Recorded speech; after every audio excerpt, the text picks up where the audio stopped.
और ललई सिंह यादव, मानवर कांसीराम साहब जैसे उन महापुरुषों को जिन्होंने अपने परिवार और खुद की चिंता किए बगैर इस समाज को हक अधिकार दिलाने के लिए, इसे एक सही रास्ता दिखाने के लिए संपूर्ण जीवन समर्पित कर दिया। मैं उनको नमन करता हूं और तत्पश्चात नमन करता हूं ऐसे कार्यक्रमों का आयोजन करने वाले उन तमाम बुद्धिजीवियों को जिन्होंने इस मंच से समाज के विशाल प्रतिभाओं को मंच देने का कार्य करने वाले लोगों को, और विशेषकर रणवीर सिंह जैसे तमाम अध्यापिकाओं जिन्होंने इन प्रतिभाओं को बहुत सलीके से सजाकर मंच पर उपस्थित करके तमाम वाहवाही और तालियों को लूटा। साथ ही यहाँ पर बैठे हुए मैं तो ये कहूंगा, इस मुर्दा शहर में ये जिंदा लोगों के बीच मैं आज बोल रहा हूँ, मुझे बड़ी खुशी है।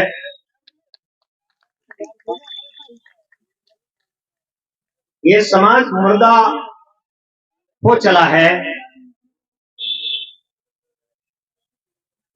और सवाल ये है, जो मनुष्य विचारों का प्राणी कहा जाता है, विचारों के बिना वो कुछ भी नहीं है।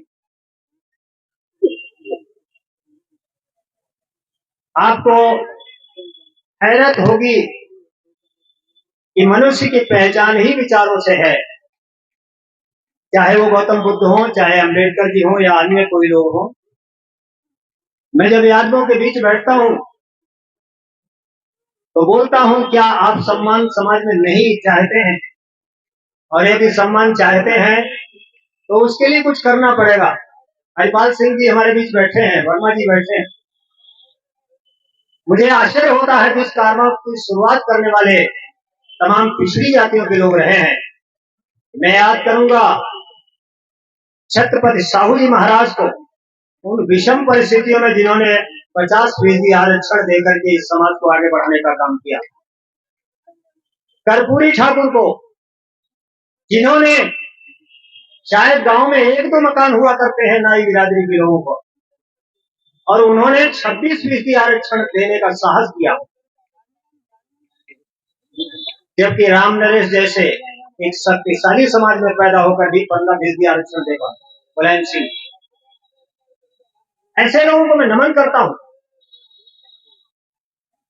मैं कहना चाहता हूं, डर छोड़िए, ये सारा पाखंड और धर्म केवल भय से पैदा हो रहा है। मैं तो कभी मंचों से ये कह देता हूं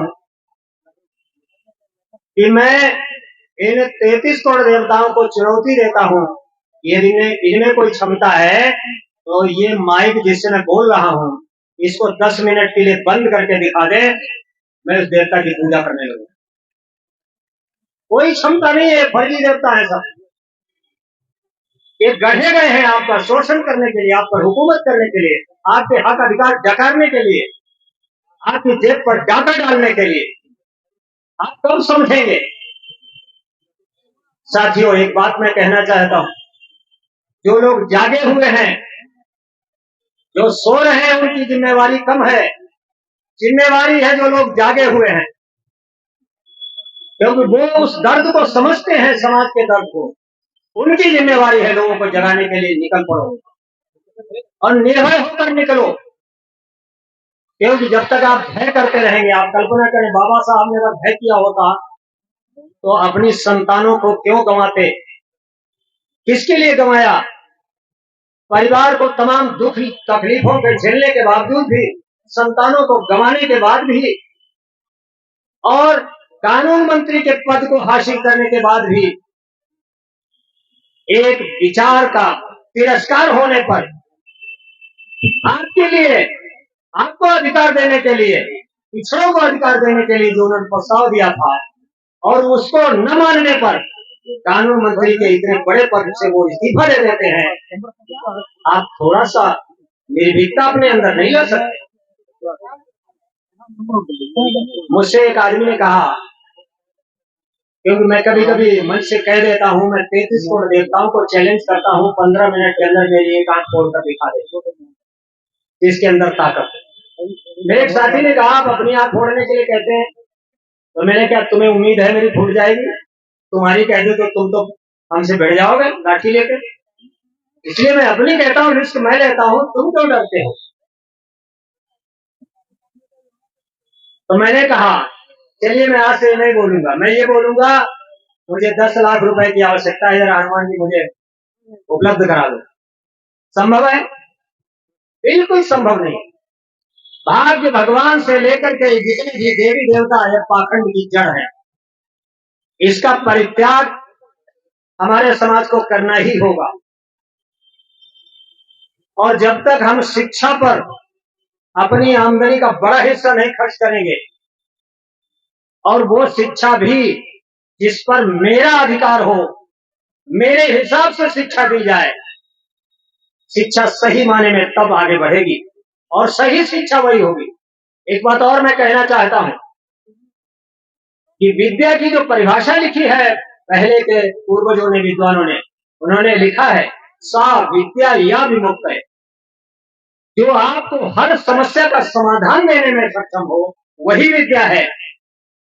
ये विडंबना की बात है, आज शिक्षक मैनेजमेंट से लेकर और सत्ताधीशों तक कैद है, वह स्वतंत्र नहीं है। शिक्षक पराधीन है, वो उतने ही शब्द बोलने के लिए समर्थ है जितने शब्द मैनेजमेंट या सत्ता की तरफ से संकेत।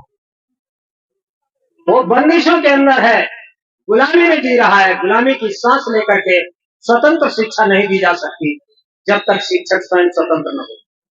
शिक्षक का बड़ा दायित्व है। मैं शिक्षक का नाम ले रहा हूं, लक्ष्मण यादव।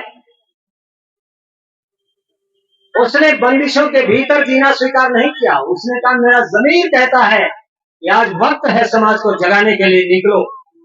और उसने जब समाज को जगाने के लिए आह्वान किया, अपने विचारों को फैलाया, उसके विचारों को सारे राष्ट्रीय स्तर पर सम्मान मिलने लगा, अंतर्राष्ट्रीय स्तर पर उसके विचार पहुंचे, लोग उसको सम्मान देने लगे। ये गवारा नहीं हुआ सत्ताधीशों को, मैनेजमेंट को, और उन्होंने 14 साल की उसकी सेवाओं को नजरअंदाज करते हुए एक साधारण से व्यक्ति को इस स्थान पर प्रतिष्ठापित कर दिया। एक और नाम है रीतू सिंह, रीतू सिंह वर्मा शायद नाम है, उनको भी निकाल दिया। ये तानाशाही आज के युग में चल रही है चारों तरफ। मैं तो ये कहूंगा कि आज सत्ता प्रतिष्ठानों पर जो लोग काबिज हैं, उनमें 3 शक्तियां काबिज हैं। एक तो सामंतवादी लोग हैं, पूंजीवादी लोग हैं, और तीसरे पाखंडवादी लोग। हम अगर पाखंडवादियों को जब तक सत्ता से हटा नहीं सकते हैं, तब तक कम से कम हम अपने समाज के अंदर व्याप्त इस पाखंड को तो जड़ से समूल नष्ट कर दें, ऐसा तो संकल्प दे सकते हैं। अपने समाज को तो हम पाखंड से मुक्त कराएं, हमें ऐसे संकल्प लेने पड़ेंगे, मुसीबतें कितनी भी आए। और अंत में, क्योंकि हमें 2 ही मिनट दिया गया था, शायद वो 2 मिनट से मैं आगे लांघ चुका हूं, इसलिए अंतिम शब्द मैं कहूंगा, आपका जमीर जागना चाहिए। जब आप अपने को कमतर समझते रहेंगे, आप कुछ नहीं कर पाएंगे, आप निश्चित तौर पर पराधीन रहेंगे। आप स्वाधीन होइए, अपनी आजादी, अपने मन के अंदर आजादी हासिल कीजिए, आत्म आजादी हासिल कीजिए। और जब आत्म आजादी आपको मिलेगी तो निश्चित तौर पर आपका विवेक जागृत होगा, और विवेक जागृत होगा, इसके लिए मैं कहूंगा आप सबके अंदर, आप सभी के अंदर कहीं न कहीं बुद्ध या अंबेडकर बैठा हुआ है, उसको पहचानिए, खुद को पहचानिए। आप सुई से लेकर के हवाई जहाज तक बनाने वाले आप लोग हैं। ये इतना बेशकीमती मोबाइल जैसी चीज को बनाने वाले आप लोग हैं। यदि देवी देवताओं में ताकत होती तो अब तक एक मोबाइल बढ़िया सा बना दिया होता, आज से बहुत पहले। संभव नहीं है। आइए स्वयं की शक्ति को पहचानिए और इस समाज को खड़ा करने में